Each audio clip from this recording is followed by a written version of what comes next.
ఆ అమ్మన చెల్లిన అక్కన అన్న సంస్కారం లేని వాళ్ళని రావణ అంటారన్నమాట. వెళ్ళి ఆ అమ్మాయి నచ్చింది తీసేసుకొని వెళ్ళిపో. నాగులు, రాక్షసులు, దేవతలు, బ్రాహ్మణ అంటే ఎవరన్నా కానివ్వండి, ఆడది నచ్చింది వాళ్ళ అట్లాంటి వాళ్ళ కోసం ఆడది అంతే.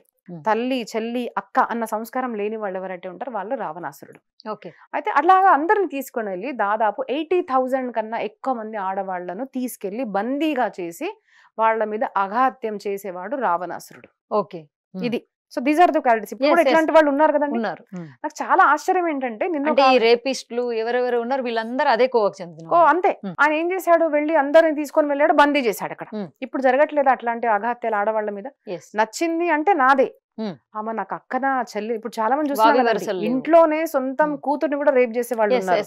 కొంతమంది సంస్కారం, సభ్యత, మతస్థులు ఇది ఎట్లా ఉంది అంటే అమ్మతో కూడా పడుకుంటారు. ఇంత నీచంగా ఉన్న వాళ్లకు మాతృదేవోభవ సంస్కారం మనం ఎలా నేర్పించగలుగుతామండి?